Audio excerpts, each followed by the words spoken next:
Hollywood's golden age, where stars were born, legends were made, and common sense sometimes took a vacation. They looked flawless on screen, but behind the scenes? Some of these icons made career choices that could qualify as historical bloopers. In this countdown, we're diving into the glittery, slightly clueless side of classic cinema. These are the actors who turned down blockbuster roles, clung to bad scripts like Life Rafts, or just coasted on charm while dodging strategy like it was a tax bill. Some got lucky, some got stubborn. A few were so committed to the wrong decisions, it's almost inspiring. We're pulling back the velvet curtain on 12 stars who proved that in old Hollywood, you didn't need to be a genius to become a legend. You just needed good lighting, a great publicist, and a remarkable ability to say no to the right things. George Raft, career self-destruct button. There are actors who miss opportunities, and then there's George Raft, a man who turned dodging success into an art form. He had the swagger, the style, and real-life street credibility. In the 1930s, that was everything you needed to be a top-tier gangster star. But behind the sharp suits and cold stare, Raft had a habit of making one disastrous career choice after another.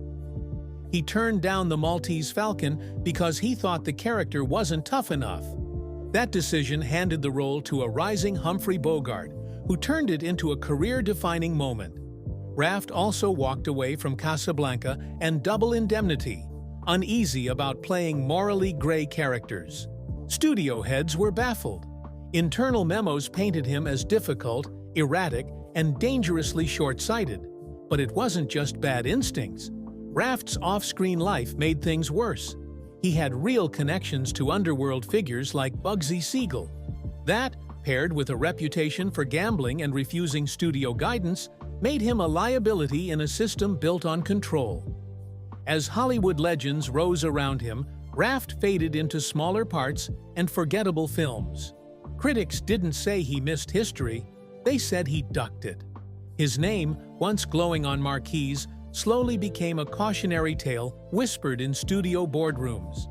In the end, his biggest role might be the one he never played, a leading man in his own success story. George Raft didn't just say no to a few good movies, he said no to cinematic immortality. Johnny Weissmuller, Tarzan lost in the real world. He conquered the jungle, but the real world was a different beast entirely. Johnny Weissmuller wasn't just Hollywood's Tarzan, he was the Tarzan. With his effortless swing through the vines and that iconic yell, he defined the role for generations. But when the cameras stopped rolling, the man behind the loincloth struggled to keep his footing. Before the fame, Weissmuller was an Olympic champion, winning 5 gold medals in swimming. His athleticism and rugged looks made him a natural fit for the vine-swinging wild man. But as the films rolled on, directors started to wonder if Johnny was playing a character, or just being himself. He reportedly had trouble reading scripts, often forgetting his lines mid-scene and defaulting to grunts. Studios caught on quickly. Dialogue was trimmed, action sequences ramped up, and directors like W.S. Van Dyke began rewriting scenes on the fly to work around his memory lapses. Behind the scenes, cast and crew joked, Johnny was better with a vine than with a line. Off-camera, life was no smoother. Despite massive success, Weissmuller made a string of poor financial decisions. He poured money into failing hotel ventures, bizarre side businesses, and even tried launching a Tarzan-themed restaurant chain, all flops. His love life wasn't much steadier. He married 5 times, often on impulse, with whirlwind romances that burned out as fast as they began. In later years, the myth overtook the man. Living in a Las Vegas hotel, he was frequently spotted roaming the halls in a robe, still introducing himself as Tarzan. The line between role and reality had vanished. For all his strength and screen presence, navigating everyday life became his greatest challenge. Johnny Weissmuller didn't just play Tarzan, he became him, and never quite made it back out of the jungle. Esther Williams, mermaid without a map. She made synchronized swimming look like stardom. But once the water dried up, so did the spotlight. Esther Williams wasn't just a movie star, she was Hollywood's mermaid. With her graceful dives and dazzling underwater choreography, she turned swimming into spectacle. Films like Bathing Beauty and $1 Million Mermaid packed theaters, all built around her aquatic talent. But behind the shimmer of those poolside musicals was a career that struggled to stay afloat. At MGM, she was a box office draw through the 1940s and 50s. But studio insiders whispered the same thing. Esther had presence, not range. She swam beautifully, one producer quipped. Just don't give her too many lines. As musicals faded and audience tastes shifted, Williams hesitated. Instead of evolving, she clung to the pool. She turned down serious roles that could have redefined her image, worried they'd dilute her brand.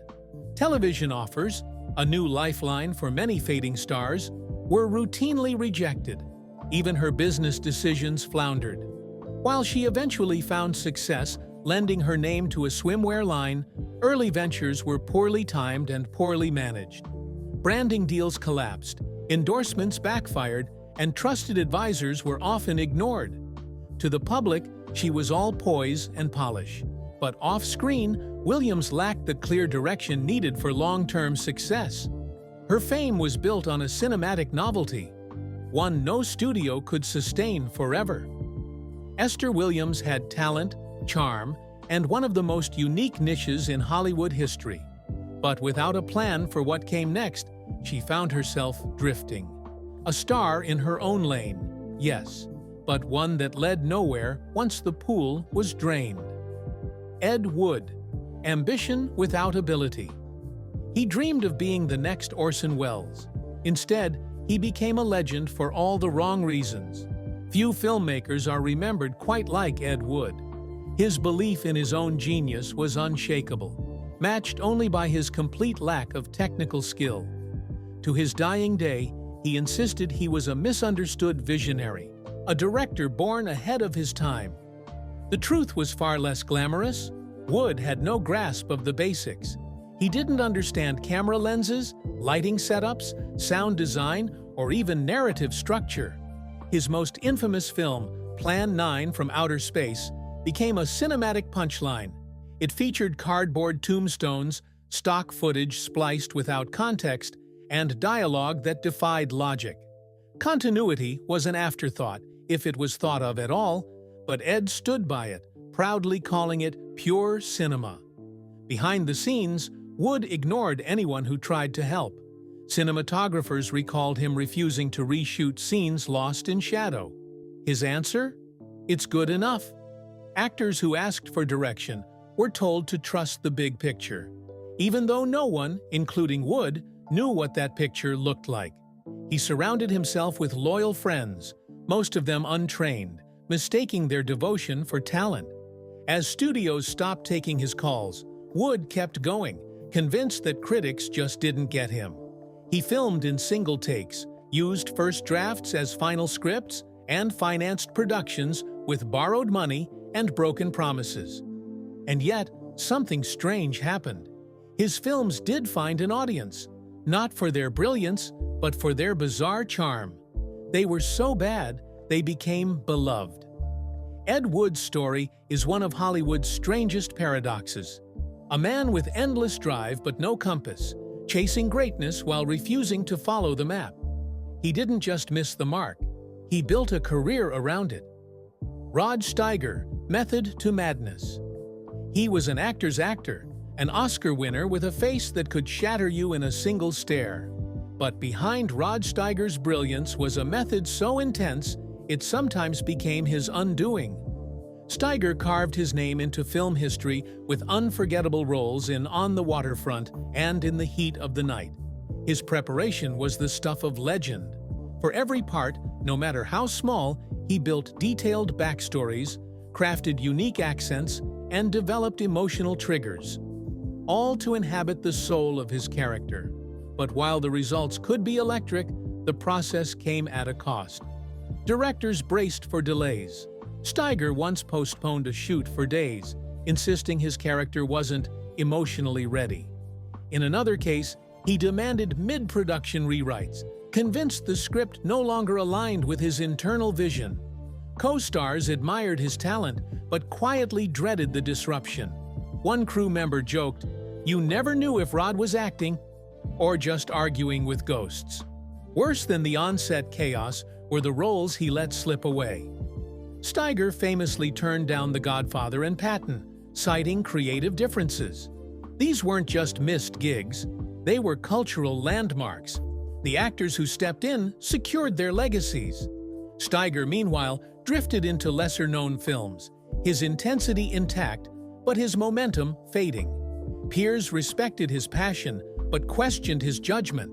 Some felt he confused emotional volatility for depth, pushing scenes into melodrama when subtlety would have said more. In chasing the perfect performance, Steiger sometimes lost sight of the performance the story actually needed. Rod Steiger lived every role to the hilt, but in doing so, he occasionally left behind the story, the collaboration, and the legacy he might have built with a lighter touch. Guy Madison, a face without fire. He had the jawline of a hero, the eyes of a matinee idol, and a smile built for movie posters. But sometimes, the camera catches everything, including what's missing. Guy Madison looked like a star before he ever spoke a line. Discovered while serving in the Navy, he became an overnight sensation, landing a breakout role in Till the End of Time. With no stage training and no acting experience, he was thrown into the spotlight, and for a moment, it seemed like he might stay there forever. But looks can only carry you so far. Directors quickly realized Madison lacked emotional depth. He needed line-by-line coaching, even for simple scenes. When asked to show vulnerability or complexity, he froze. He avoided dialects, rejected morally gray roles, and stuck to the same flat, stoic delivery. Safe, but forgettable. On screen, he was easy to watch, but hard to remember. Off-screen, things weren't much better. Madison dove into business ventures, a chain of gyms, a real estate firm, but struggled with follow-through. Associates said he was easily influenced and lacked the discipline to build anything lasting. The spark that made him famous never quite ignited behind the scenes. By the 1960s, the leading roles were gone. Madison found work in low-budget European films, far from the Hollywood studios that once banked on his image. His name faded quietly, not with scandal, but with a shrug. Guy Madison had the frame of a classic star, but not the fire to fill it. His story is a reminder that in Hollywood, beauty can open doors, but only depth keeps them from closing. Tony Curtis, charm over substance. He had the smile, the swagger, and the screen presence that made cameras fall in love. But for Tony Curtis, the spotlight was often more important than what he did under it. In the 1950s, Curtis was everywhere. With matinee idol looks and effortless charisma, he became one of Hollywood's most bankable stars. Films like Some Like It Hot and The Defiant Ones proved he could deliver real performances. But those flashes of brilliance were the exception, not the rule. Much of Curtis's career was built on lightweight comedies and glossy dramas, roles that let him coast on charm instead of digging deep. Industry insiders noted that he rarely chased the hard parts. He once admitted to choosing roles purely for the paycheck or exposure, with little thought to artistic value. That short-term mindset cost him. As other actors reshaped their careers with bold choices, Curtis clung to his heartthrob image. When he finally tried to shift into serious drama, it was often too late. The audience had already moved on. Behind the scenes, Curtis was just as unpredictable. He bounced between projects, made impulsive investments, and struggled to keep his production company afloat.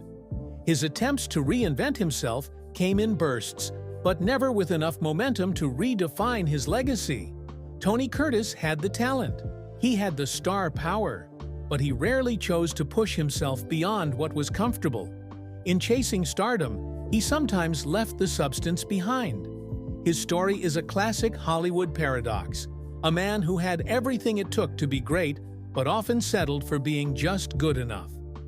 Frank Fay, brilliant on stage, toxic off. He revolutionized comedy before the world even had a name for stand-up. But for Frank Fay, talent was never the problem. It was everything else. In the golden era of vaudeville, Fay was a sensation. His wit, timing, and effortless stage presence drew sold-out crowds and thunderous applause. Many credit him as one of the first true stand-up comedians. A solo act who could hold an entire room with a glance, a pause, or a perfectly timed line. But behind the curtain, the applause faded quickly. Fay was arrogant, temperamental, and notoriously difficult to work with. Directors, writers, producers, even co-stars grew tired of his ego and constant conflicts. Studio heads admitted his talent was undeniable, but nearly all agreed he was impossible to manage. Instead of adapting to Hollywood's culture of collaboration, Fay pushed people away. He clashed with everyone. When projects failed, he pointed fingers. When relationships soured, he blamed the industry. His marriage to Barbara Stanwyck, one of the rising stars of the era, ended in bitterness. Insiders pointed to his controlling, domineering behavior as the root of the collapse. And as the entertainment world evolved, Fay refused to change with it. His outdated views and toxic reputation made him a pariah. Though he picked up the occasional radio or film role, the offers became scarce. Word had gotten around. The man who once pioneered comedy was now best known for burning bridges. Frank Fay's legacy is complicated. He helped shape a genre, but destroyed his own career in the process. By the end, even his admirers called him the most detestable man in show business. A genius on stage, a disaster everywhere else. Lou Costello, comedy's calculated clown. He was the heartbeat of one of the most legendary duos in comedy history, a master of chaos, timing, and punchline precision. But Lou Costello's brilliance on stage often clashed with unpredictable choices off it.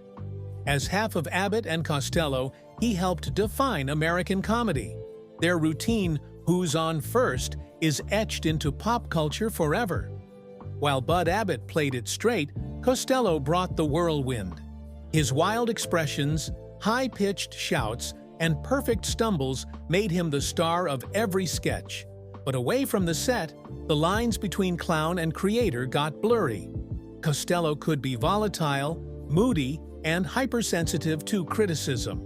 He demanded control over scripts and direction, yet often clung to safe routines while audiences were evolving. Better material was sometimes turned down in favor of recycled gags.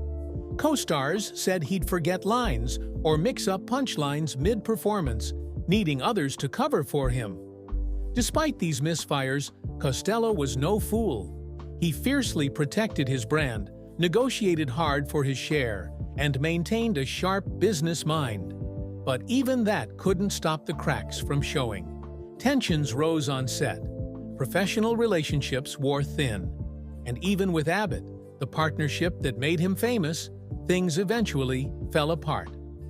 Lou Costello left behind a treasure chest of laughs, but also a cautionary tale that even the most calculated clown can lose his way when the performance becomes the personality. He had the kind of grin that could light up a theater and a voice built for punchlines. Shemp Howard, the stooge who stayed in the wings. He wasn't the wild one or the ringleader. He didn't bark orders like Moe or spin like Curly. But Shemp Howard was there, in the thick of the slapstick, a founding stooge who quietly returned when the show needed saving. Early on, Shemp helped shape the act, but he stepped away just as the trio was gaining steam. Years later, when Curly's health collapsed, Shemp rejoined, not as a fresh face, but as a fill-in. The timing was off, and so was the audience's reaction. Fans had already cemented their loyalty to the original lineup. To them, Shemp was the odd stooge out. On screen, he played his part. His delivery was looser, his expressions less extreme. The laughs came, but they didn't explode. Unlike his brothers, Shemp didn't fight for punchlines or press for bigger moments.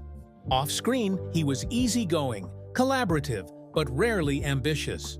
He didn't push for solo success or seek to reinvent the Stooge brand.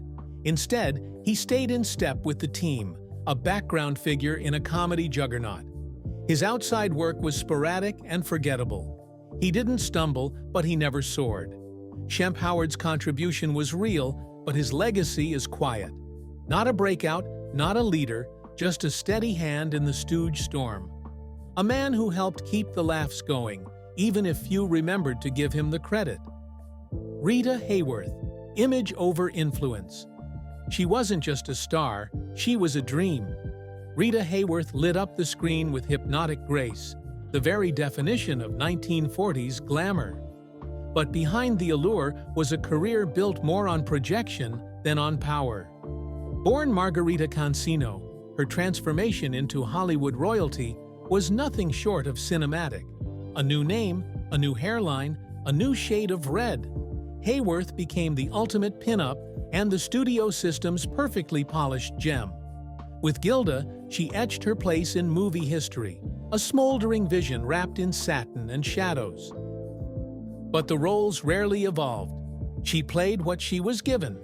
The seductress, the dream girl, the unattainable beauty, and rarely pushed back. While others lobbied for meatier parts or took control behind the camera, Hayworth trusted the system that had sculpted her. That trust cost her. She turned down projects that could have deepened her craft, clung to safe scripts, and watched as fresher faces overtook her. Off-screen, her life felt similarly directed by others. High-profile marriages, public heartbreaks, and a sense that she was always being handled, not steering. She remained admired, but more as an icon than as an innovator. Rita Hayworth's legacy is etched in celluloid and stills. Breathtaking, timeless, and tragically curated. A legend born from reinvention, but not one known for rewriting her own script. Ava Gardner, glamour without the grip. She was magnetic from the moment the camera found her. A Southern belle with smoky charm and screen presence to spare. Ava Gardner became Hollywood royalty almost by accident, swept from small-town North Carolina to studio backlots and global fame. But for all her raw charisma, Gardner often left the steering wheel to someone else. Her breakout in The Killers turned her into a leading lady overnight. She held her own opposite marquee legends and captured the public's imagination as both actress and enigma. Directors praised her instincts, magazines worshipped her face, and audiences fell hard for the mix of fire and softness she brought to the screen. But Ava rarely played the game behind the scenes. She bristled at grooming, skipped media coaching, and shrugged off the business side of stardom. She relied on natural appeal while the industry around her evolved into a machine of strategy and spin. Offers came and went. So did opportunities to produce, to rebrand, or to pivot like others did. Gardner stuck to her instincts, even when they left her boxed into roles that didn't grow with her.